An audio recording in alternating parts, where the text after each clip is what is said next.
Hello, this is Hiker Paul with you on this trek across America. Today is Sunday, May 28th, 2023, and I am on the lawn of a church in right outside of Rochester, Indiana. So I'll do a little bit of turnaround here. There's a major highway that I'm next to, and then there's a grove of trees, and then some houses. There's my tent. And then over there is the church, or there I'm staying on their lawn. I'll tell you a little bit about that in a minute.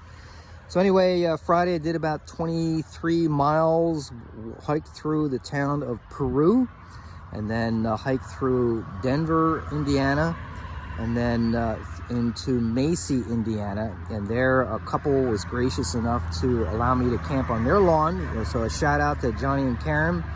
They were very hospitable, very gracious, offered me coffee, if I needed electric or, water or so they were just very, very gracious. And that just speaks to me of how there are so many wonderful people in all across America and all across the globe. The media can paint the horrible picture of humanity, and there are horrible dynamics of humanity, and we all know it. But there are a lot of wonderful folks out there, like Dave and his wife, who hosted me back in Kokomo, and then the wonderful folks I met at Gaston, and then the marathon group that I met, wonderful folks, and then the couple that hosted me there in Macy, and then here at this church, very wonderful. So anyway, I proceeded from Macy. Yesterday I did about 7 or 8 miles, a short walk, because I'm really sore. My blisters and heels are really starting to hurt, and I need a down day, and a 0 day where I can just rest. So I got to the end of the Nickel Plate Trail in Rochester there, and from there I will proceed through Rochester and then out through county roads for quite some time until I get to the next rail trail. So anyway, I was at the end of the Nickel Plate Rail Trail there, and I didn't know where I was going to stay. I was tired. I was hurting. It wasn't, gee, how many miles can I walk? It's how many steps can I walk? That's how much it hurt. But anyway, previously I had passed this couple that were walking, and I was there taking off my sweatshirt because it was getting really hot. And they circled back, and the fellow said, "Hey, how's it going?" And we talked for a little bit about, what I'm doing. He said, "Can I pray for you?" I said, "Absolutely."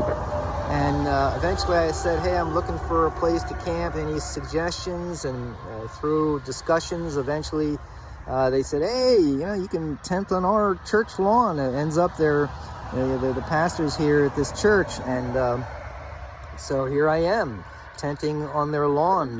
It was kind of miraculous that they were there and that I'm here. And not only that, he brought out a meal that they had prepared, a wonderful meal that was just really needed, very delicious, and I'm very thankful. So I want to give a shout out to them also. And I can tell you more about that, this church later. I'm actually going to attend the service here in about an hour. So in terms of my continued discussion about the Bible, I talked about Nicodemus going to Jesus, and Jesus talking about the necessity of being born again. And then I talked about Lazarus and the rich man, and I talked about the realities of heaven and hell. So these are found in the Gospels. So we have the Old Testament, the New Testament, or you could call it the Old Covenant and the New Covenant, because Jesus ushered in the New Covenant. So the 4 Gospels are Matthew, Mark, Luke, and John. Matthew, Mark, Luke are called the Synoptic Gospels because they are similar, and John is very different. But they all show the life of Christ. Let me see where I want to go with this. It's kind of like having an object on a table where you look at it from one perspective, and then you move around to another side of the table, look at it from another perspective, move around to the other side of the table, look at the object from another perspective.